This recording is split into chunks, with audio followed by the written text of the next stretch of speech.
Welcome to the Treasure of Stories by कागज पे आईना। क्या आपको गुब्बारे पसंद है? अगर हाँ तो ये कहानी सुनिए, और अगर नहीं तो ज़रूर सुनिए, क्योंकि शायद इसके बाद अब जब भी गुब्बारे देखेंगे एक अलग ही नज़रिए से देखेंगे। तो कहानी कुछ यूँ है कि एक बार मैं अपने ऑफिस के नीचे टैक्सी का इंतज़ार कर रही थी। एक बच्चा मेरे पास आया और बोला, दीदी दीदी गुब्बारा लोगी? अरे मैं गुब्बारे का क्या करूँगी? दीदी इस गुब्बारे की ज़रूरत सबको है।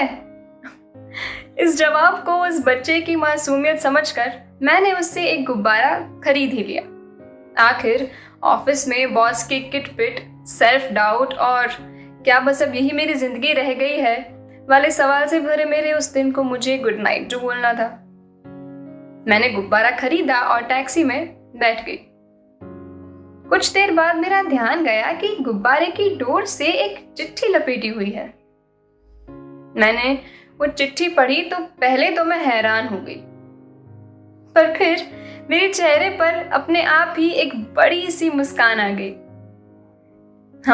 हम थोड़ा और आगे बढ़े तो टैक्सी ड्राइवर को एक कॉल आया और वो फोन पर बात करते करते रोने लगे, मानो जैसे टूट गए हो।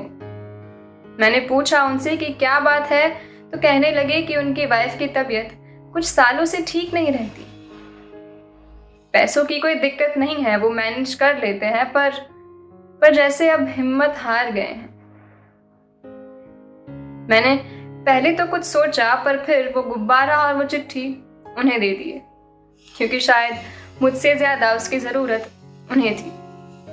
साथ में तकरीबन मेरे पास कुछ 500 रुपए थे, तो मैंने उन्हें वो भी दिए और ज्यादा दूर नहीं पहुंची थी, इसीलिए वहीं उतर गई और कहा, भैया आप अपनी वाइफ के पास जाइए। जैसे ही मैं टैक्सी से उतरी, मेरा ध्यान गया कि सामने सड़क पर वही बच्चा है जिसने मुझे गुब्बारा भेजा था। मैं तुरंत वहां गई उसे थैंक यू बोलने, तो मैंने देखा कि वो बच्चा रोड पर बैठकर एक छोटी सी बच्ची को अपनी गोदी में सुला रहा था और कह रहा था कि छोटी तू चिंता मत कर, आराम से सो जा। माँ कहती थी कि जैसा करोगे वैसा पाओगे। तो अब मैं ना दूसरों को गुब्बारे देता हूँ, जिससे उनके चेहरे पर एक बड़ी सी मुस्कान आती है। तो तू देखना, हमारी जिंदगी में ना कभी भी आंसुओं की जगह नहीं होगी, सिर्फ और सिर्फ मुस्कान होगी। वैसे आपको पता है उस चिट्ठी में क्या लिखा था? उस चिट्ठी में लिखा था कि ये गुब्बारा उनके लिए है जो दिल में बोझ और चेहरे पर मुस्कान लिए रोज एक नई उम्मीद के साथ जिंदगी को जीता है।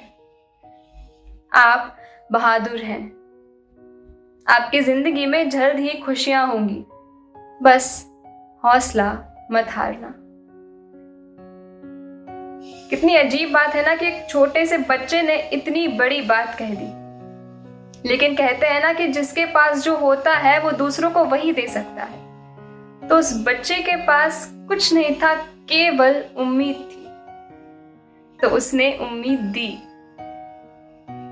तो अब ये हम पर निर्भर करता है कि जो हमारे पास है उसमें से हम लोगों को क्या देते हैं।